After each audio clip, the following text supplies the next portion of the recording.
शुक्लां ब्रह्मविचारधार पद्मां माध्यां जगद्व्यापिनी वीणा पुस्तकधारिणीमवयदां जाड्यायकारापहाम्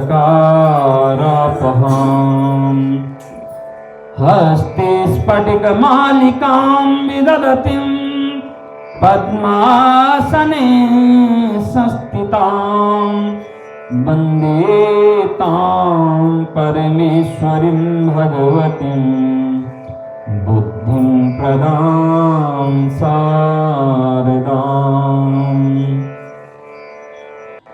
निगमकल्पतरुगरितं फलं सुखमुखादमृतं दवसंयुतं पिबत भागवतं रसमालयं मुहुरहो रसिका भूभावुका कृष्णातीरे कोकिला केलितीरे गुञ्जापुञ्जे क्षिप्रबाहु चलन्तो राधा कृष्णो मङ्गलप्ने भवेताम्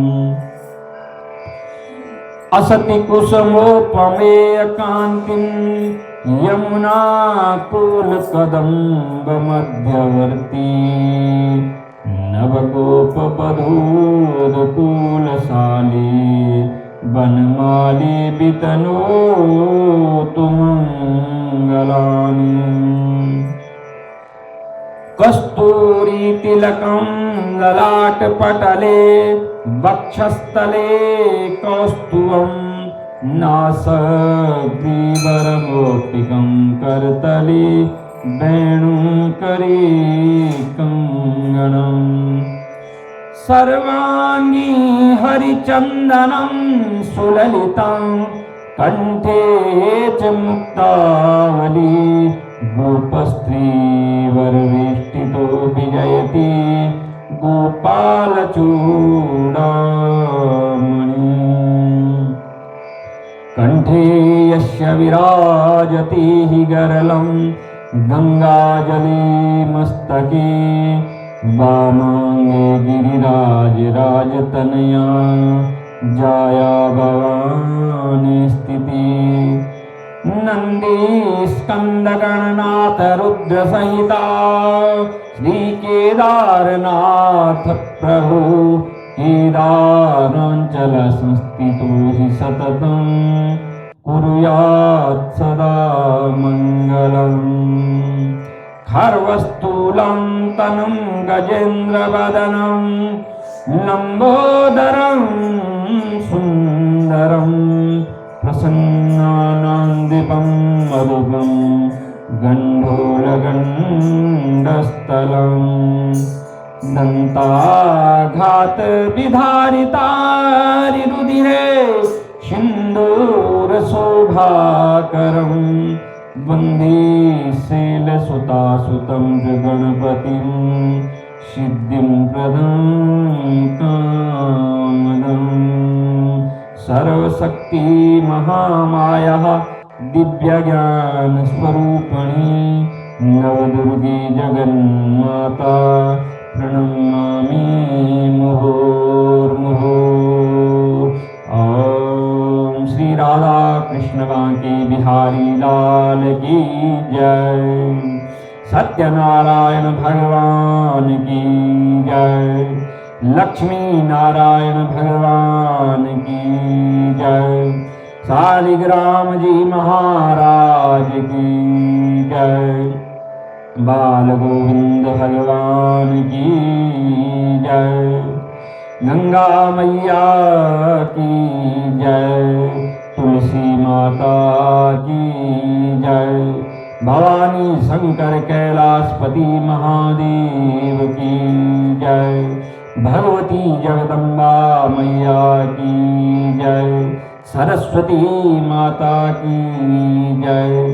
राम लक्ष्मण भरत शत्रुघ्न सीता माता की जय। पवन पुत्र हनुमान की जय। क्षेत्रपाल खेड़ा बाबा की जय। कार्तिक महात्म्य की जय, सत्य सनातन धर्म की जय। तो आज तो हम जो है सारी कार्तिक मास की कथा सुन करके बड़े सुखपूर्वक जो है आज जो है यहाँ तक पहुँच गए। आज जो है कार्तिक कथा का विसर्जन होगा और हम सब ने जो है अपने हृदय में अच्छी अच्छी कथाओं को धारण किया होगा, भगवान की भक्ति को धारण किया होगा, जो अगले साल कार्तिक तक जो है हमें स्फूर्ति देगी। हमें जो है ऐसा एहसास रहेगा कि हम रोज कथा ही सुन रहे, हमारे बुद्धि में वो कथा घूमती रहे, हमारे हृदय में भगवान का वास निरंतर रहे। इस प्रकार कहते हैं कि सुलाग्रहा भूत पिशाच युक्ता, ब्रह्मा दया देवगणा प्रसन्ना, लक्ष्मी स्थिरा तिष्ठन्ति मंदिरा च, गोविंद भक्तिं बहता नराणाम्। कि जो है ग्रह भी शुभ हो जाते हैं, अगर सारे ग्रह अशुभ चल रहे हैं तो वह भी शुभ हो जाते हैं। कब? जब जो हमारे हृदय में गोविंद की भक्ति स्थिर रहेगी। भूत पिशाच भी प्रसन्न हो जाते हैं कि शुभ ग्रह भूत पिशाच युक्ता। भूत पिशाच भी जो है कुछ नहीं बोलते, वो भी डर के किनारे बैठ जाते हैं। क्यों? कि भूत पिशाचों की मुक्ति भी तभी होती है जब भगवान का, जब हरि नाम का स्मरण करेंगे। वह भी जो है शांत बैठ जाते हैं कि भाई फलाना जो है भक्ति कर रहा है और तर्पण करेगा, भगवान को जल अर्पण करेगा और उसके कुछ छींटे मुझे भी पड़ेंगे, मुझे भी मुक्ति होगी। इसलिए जो है वो भी शांत बैठे रहते हैं। ब्रह्मा दये देवगणा प्रसन्ना, और ब्रह्मा जी भी प्रसन्न होते हैं और सब देवता प्रसन्न होते हैं। और लक्ष्मी स्थिरा तिष्ठति मंदिरा च, और माता लक्ष्मी जो है हमारे घर को मंदिर मान लेती है। हमारा जो घर होता है उसी को मंदिर जान करके और वहां जो है चिरकाल के लिए, लंबे समय के लिए निवास कर लेती है। परंतु कब बल? गोविंद भक्तिं बहता नराणाम, जब बल हमारे हृदय में भगवान नारायण की भक्ति हो, गोविंद की भक्ति स्थिर हो, तब जो है लक्ष्मी जो है हमारे घर में निवास करेगी। कहते हैं आगे पद्म पुराण में लिखा हुआ है कि गंगा गया नेमि पुष्कराणि, काशी प्रयाग कुरुशलाचलानि, तिष्ठन्ति देहे कृत भक्ति पूर्वम, गोविंद भक्तिं बहता नराणाम। कि गंगा नैमिषारण्य और पुष्कर आदि तीर्थ का फल कहाँ मिल जाता? हमें हमारे शरीर से ही प्राप्त हो जाता है। तिष्ठन्ति देहे कृत भक्ति पूर्वम, गोविंद दामोदर माधवेति। हमारे हृदय में ही ये तीर्थवास करते हैं यदि हम जो है रोज क्या भजते हैं? गोविंद दामोदर माधवेति। और कुछ नहीं तो सरल सा मंत्र है, श्री कृष्ण गोविंद हरे मुरारे, हे नाथ नारायण वासुदेवा। श्री कृष्ण गोविंद हरे मुरारे, हे नाथ नारायण वासुदेवा। करारविंदे न पदारविंदम, मुखारविंदे बिनमे शयन्तम, बटस्य पत्रस्य पुटे शयानम, बालम मुकुंदम शिरसा नमामि। कि हम इस प्रकार से देखें, भगवान को बाल रूप में देखते हैं तो कैसे देखते हैं? करारविंदे मुखारविंदे, कि भगवान के अपने कमल रूपी हाथों से अपने पैर को पकड़ा हुआ है। छोटे से बाल गोविंद का अपने पैर को पकड़ा हुआ है हाथों से। और क्या कर रहे हैं, पैर के अंगूठे को मुंह में डाल रहे हैं, ऐसे पकड़ करके, जैसे बच्चे पकड़ते हैं अपने पैर को और मुंह तक ले जाते हैं। कहां पे लेटे हुए हैं भगवान, जो है बट के पत्र में, जो है तालाब के किनारे, नदी के किनारे, जल में जो है बट के पत्र में है। उनके सुंदर दर्शन जो है हमारा कल्याण करे। ऐसे दर्शन हम भगवान नारायण के अगर करें तो बाल रूप में ऐसे ही दर्शन करें। हमारी जीवा हमेशा जो है गोविंद दामोदर माधवेति इस प्रकार से गाती रही, और आदत पड़ जाए इस जीवा को ऐसी आदत पड़ जाए कि उठते बैठते जागते सोते प्रसन्नता में दुख में हर समय हम गोविंद दामोदर माधवेति इस प्रकार से नारायण का नाम भजते रहें। इस प्रकार से जो है हमने भगवान की अनंत कथाएं सुनी हैं, जिससे कि हमारा हृदय जो है सारे कार्तिक मास में पवित्र हुआ है। और भगवान नारायण से यही प्रार्थना है कि हम सबका हृदय ऐसे ही पवित्र रहे और हम सब जो है भगवान की कथाएं निरंतर सुनते रहें। शौनक ऋषि पूछने लगे कि हे सूत जी, दूसरे का दिया हुआ पुण्य भी लगता है या बिना दिया पुण्य ही मिलता है? सूत जी, तब सूत जी कहने लगे कि बिना दिए हुए भी पाप पुण्य दोनों मिलते हैं। सतयुग में एक के पाप और पुण्य का फल जो है सारे देश को मिलता था। सतयुग में क्या था कि राजा पापी हो गया, दुराचारी हो गया, तो सारी प्रजा को वो कष्ट भोगना था। उसका पाप का भागी सारी प्रजा को बनना। या नगर में कोई पापी हो गया, उसका जो है पाप जो है राजा को भी लगना। अर्थात एक के पापी के भागी सब बन जाते थे।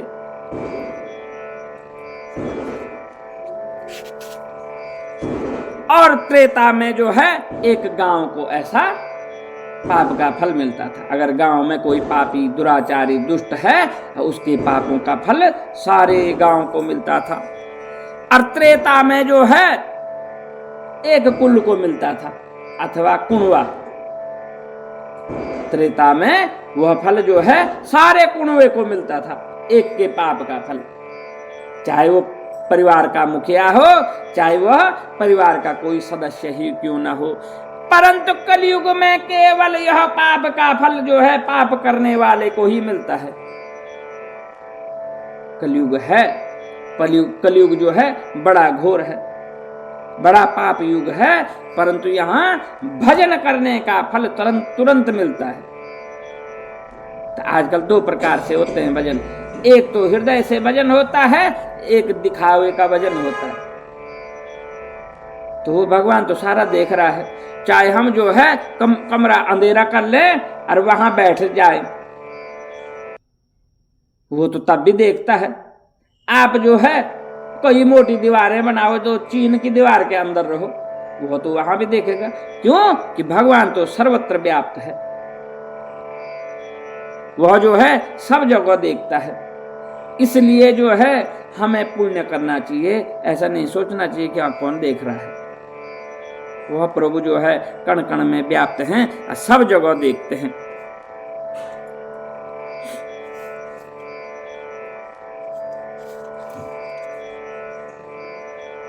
दूसरे की निंदा करने वाले, सुनने वाले अथवा चिंतन करने वाले को भी पाप पुण्य मिलता है।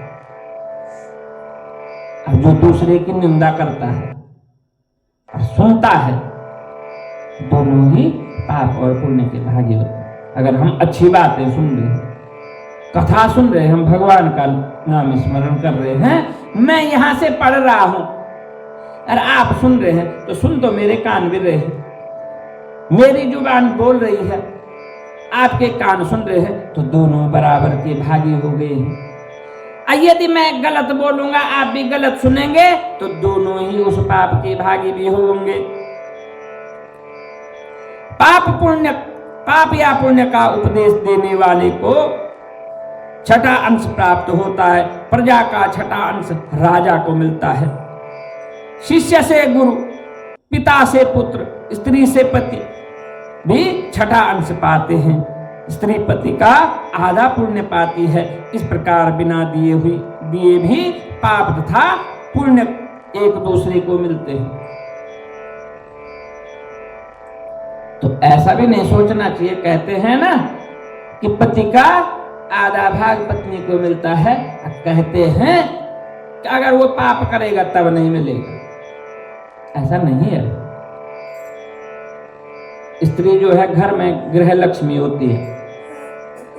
अगर जो है पुरुष गलत मार्ग पे जा रहा है और वो कह रही है कि मुझे कौन से इसका पाप लगना, ये ला रहा है कमा करके, ये कर रहा है चोरी, इसने किया फलाना काम, मुझे क्या मिलना है, तो जो है वह गलत करेगी। ऐसा क्यों कि जिस दिन जो है विवाह का बंधन हुआ, फेरे हुए, वहां पे 7 वचन हुए हैं कि तू जो भी करेगा, जो भी पुण्य करेगा, जो भी कार्य करेगा, उसका आधा भाग मेरा होगा।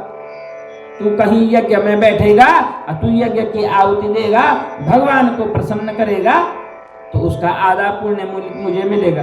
तो तब चोरी करने का, झूठ बोलने का आधा फल क्यों नहीं मिलेगा? तब वो भी मिलता है।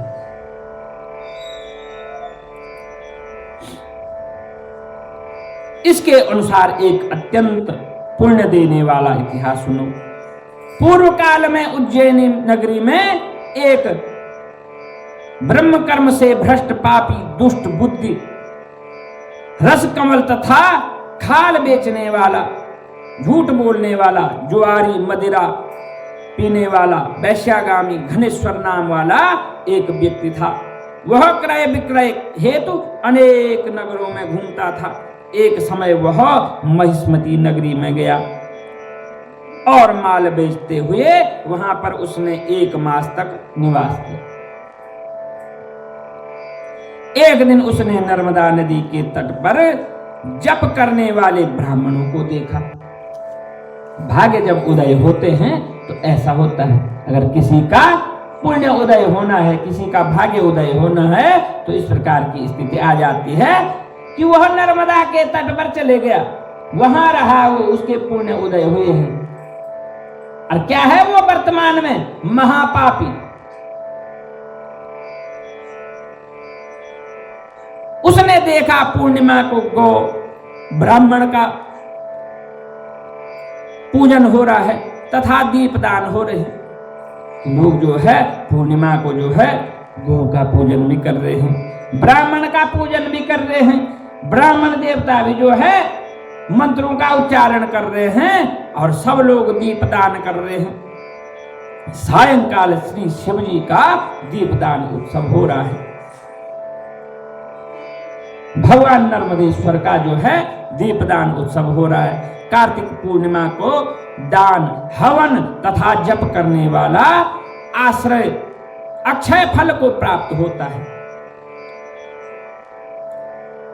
महादेव जी तथा विष्णु में अंतर मानने वाले का समस्त पुण्य निष्फल हो जाता है। इस प्रकार से कहते हैं कि भगवान नारायण और शिव में किसी प्रकार का भेद नहीं जानना चाहिए। जो इस प्रकार का, जो कोई कहता नहीं नहीं मैं नहीं मानता, मैं नारायण को ही मानता हूं, या कहता है नहीं नहीं मैं खाली शिव जी को मानता, मैं नहीं मानता विष्णु को, मैं तो भोले का ही भक्त हूं, ऐसा नहीं है। वह दोनों एक ही हैं। इसलिए ऐसा भेद नहीं जानना चाहिए। ऐसा भेद जानने वाले का सब पुण्य निष्फल हो जाता है। घनेश्वरी और सब उत्सव देखता रहा। उसी रात को सर्प ने उसको काट दिया। तब कुछ मनुष्यों ने उसके मुख में तुलसी दल, नर्मदा का जल डाल दिया। इसके पश्चात उसकी मृत्यु हो गई। वह यमदूत उसको लेकर के मारते पीटते उसको यमलोक को ले गए। महाचित्रगुप्त ने उसको क्रोध की दृष्टि से देखते हुए यमराज से कहा, यह घोर पापी है, इसने आजीवन एक भी पुण्य कार्य नहीं किया है। तब यमराज की आज्ञा से यमराज ने आज्ञा दी कि इसको खोलते हुए तेल में डाल दो, तेल के कड़ाहे में डाल दो, फिर जो है मुदगरों से इसकी कुटाई कर दो, इसको कुंभी पाक नरक में डाल दो। परंतु जब जो है उसकी सजा वहां पे प्रारंभ हुई, जैसे ही उसको तेल के खोलते हुए कड़ाहे में डाला, तेल एकदम से शीतल हो गया। वह उबलता तो तेल जो है शीतल हो गया, ठंडा हो गया। इससे जो है यम के दूत जो है आश्चर्यचकित हो गए और भागते भागते यमराज के पास गए। कहा महाराज आज तो बड़ा आश्चर्य हो गया कि उस पापी को हमने जैसे ही जो है तेल के कड़ाहे में डाला, तेल तो ठंडा हो गया।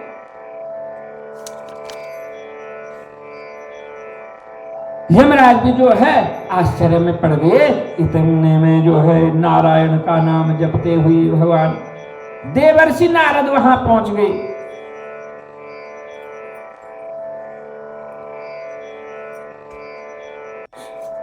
और इस उपरांत जो है यम ने जो है नारद का वंदन पूजन किया।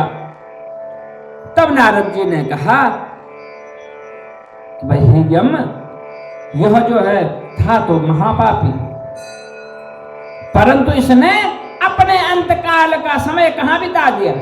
नर्मदा के किनारे बिता दिया। और इसको जब सर्प ने डसा तो वहां पे स्थित लोगों ने, उसमें ब्राह्मण भी थे, क्षत्रिय भी थे, वैश्य भी थे, शूद्र भी थे, सब ने जो आवाज सभा में ऐसा होता जैसे, और किसी ने इसके मुंह में तुलसी डाल दिया, कुल तुलसी मंजरी डाल दी, किसी ने जो है बर्तन से जो है, किसी ने हाथ से जो है इसके मुख में क्या डाल दिया? नर्मदा का जल डाल दिया। इससे इसके सारे पाप वहीं पे नष्ट हो गए। अब यह पापी नहीं रहा। और साथ में क्या हुआ कि यह इतने दिन तक वहां पे वास करता रहा। इसने दीपदान देखा, अपने कर्णों से जो है वहां पे जो है मंत्रोच्चार सुना, वेद पाठ सुना। ऐसे तो सुना हुआ यार, क्या बोल रहे हैं, जरा मैं भी सुन। उसने ध्यान लगा करके सुना, इसलिए वो शब्द जो है उसके कानों से हृदय में विराजमान हो गए। उसने अपने नेत्रों से वहां पे दीपदान होते देखा। उसने लोगों को स्नान करते देखा और इसी देखने से उसको वह पुण्य भी प्राप्त हो गया। स्नान का भी फल मिल गया, दीपदान का भी फल मिल गया, भजन कीर्तन का भी फल मिल गया, वेद उच्चारण का भी फल मिल गया। इस प्रकार से नारद जी के उपदेश से यमदेव समझ गए कि नहीं भाई, यह सचमुच में बड़ा पुण्य आत्मा है। क्यों कि इसने अंत समय वहां पे बिताया है नर्मदा के किनारे, इसलिए उसको जो है वहां से विदा करके और बैकुंठ धाम को भेज दिया। इस प्रकार से जो है नारायण की अनंत कथाएं हैं। यह कार्तिक मास की सारी कथाएं जो है पद्म पुराण से ली गई। पद्म पुराण, और इतनी ही नहीं है, पुराणों के अंदर जो है असंख्य कथाएं हैं। एक कथा नहीं, एक कथा से अनेक कथाएं हैं। अगर जो है हम सारे जीवन भर कथाएं पढ़ते रहें तो हमारा जीवन तो कम पड़ जाएगा, बहुत कम। हम एक पुराण को ही ढंग से नहीं पढ़ पाएंगे। यहां तो 18 पुराणों की बात है। इसलिए जो है हमने जितना सुना है, जितना पढ़ा है, हम इसी को हृदय में धारण कर लें और इसी पे शोध करते रहें तो हमें हम अवश्य ही पुण्य की प्राप्ति होगी। और जिस दिन यहाँ से निर्वाण होगा भगवान की शरणों की प्राप्ति होगी। क्योंकि जाना तो सबने है, कोई भी यहाँ नहीं रहेगा। बड़े बड़े राजा महाराजा, बड़े बड़े असुर सब यहाँ आए चले गए, भगवान भी स्वयं यहाँ आए और चले गए। तब हम कौन होते हैं? इसलिए जब यह सत्य हमें पता है कि कहाँ जाना है तो हम अच्छा रास्ता चुनेंगे और भगवान नारायण की शरणागति के लिए निरंतर भगवान का भजन करेंगे, सत्य का साथ देंगे, परोपकार करेंगे, निर्बलों की सहायता करेंगे, जीवों पर दया करेंगे। जीवों का हित करेंगे, असत्य का साथ छोड़ेंगे, रोज सत्य बोलेंगे, तब जाकर के हमें इस प्रकार का फल प्राप्त होगा। बोलो कार्तिक महात्म्य की जय। श्री कमल नेत्र कटि पीतांबर अधर मुरली गिरधरम मुकुट कुंडल करल कुटिया सांवरे राधेवरम कुल जमुना धेनु आगे सकल गोपियन मनहरम पीत वस्त्र गरुड़ वाहन चरण सुखनित सागरम करत केल कलोल निसदिन कुंज भवन उजागरम अजर अमर डोल निश्चल पुरुषोत्तम अपरापरम दीननाथ दयाल गिरधर कंस हिरणाकुशरणं गल फूल भाल विशाल लोचन अधिक सुंदर केशवम बंशीधर वसुदेव छैया बलि छल्यो श्री वामनम जल डूबते गजराख लीन्यो लंका छेद्यो रावणम सप्तदीप नवखंड 14 भवन कीनो एक परम द्रौपदी की लाज राखी कहाँ लोपमा करम दीननाथ दयाल पूर्ण करुणमय करुणाकरम कवि दत्त दास विलास निस दिन नाम जप नित नागरम प्रथम गुरु के चरण बंधो यस्य ज्ञान प्रकाशितम आदि विष्णु जुगादि ब्रह्मा सेविते शिव शंकरम श्री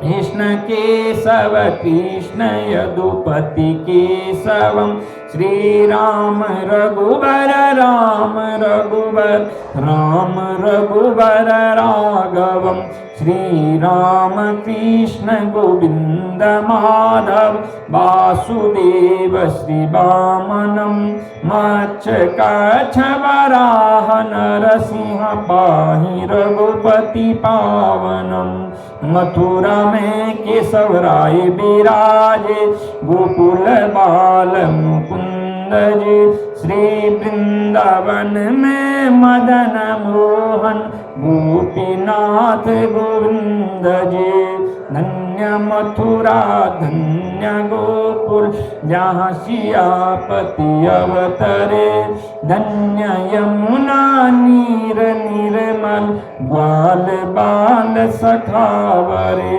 नवनीत नागर कर निरंतर शिव विरंचि मन मोहितम कालंदी तट करत क्रीड़ा बाल अद्भुत सुंदरम बाल बाल सब सखा विराजे संग राधे भामनी बंसी बट तट निकट यमुना मुरली की तेर सुहावनी राघवेश रघुवंश उत्तम परम राजकुमार जी सीता के पति भक्तन के गति जगत प्राण आधार जी जनक राजा पनक राखी धनुष बाण जड़ावही सती सीता नाम जाके श्री रामचंद्र प्रणमामहि जन्म मथुरा खेल गोकुल नंद के हृदय नंदनम बाल लीला पतित पावन देव की वसुदेवकम श्री कृष्ण कलिमल हरण जाके जो भजे हरि चरण को भक्ति अपनी देव माधव भव सागर के तरण को जगन्नाथ जगदीश स्वामी श्री बद्रीनाथ विश्वम्भरम द्वारका के नाथ श्रीपति केशवं प्रणमाम्यहम् श्री कृष्ण अष्टपद पढ़त निसदिन विष्णु लोक सगच्छतम् श्री गुरु रामानंद अवतार स्वामी कविदत्त दास समाप्तकम्। बोलो कार्तिक महात्म्य की जय, बोलो सत्य सनातन धर्म की जय, बोलो गंगा मैया की जय, बोलो तुलसी मैया की जय, बोलो शालिग्राम जी महाराज की जय। तो आज सभी लोग जो है कितने बजे पहुंचेंगे? 10 बजे। तो 10 बजे पहुंच जाना, तभी होगा जल्दी जल्दी। और जो 10 बजे कह के 11 बजे पहुंचेंगे तब तो बहुत देर हो जाएगी। 10 बजे जो भी आएगा ना हम शुरू कर देंगे 10 बजे। 10 बजे आ जाना है बस, ठीक है जी।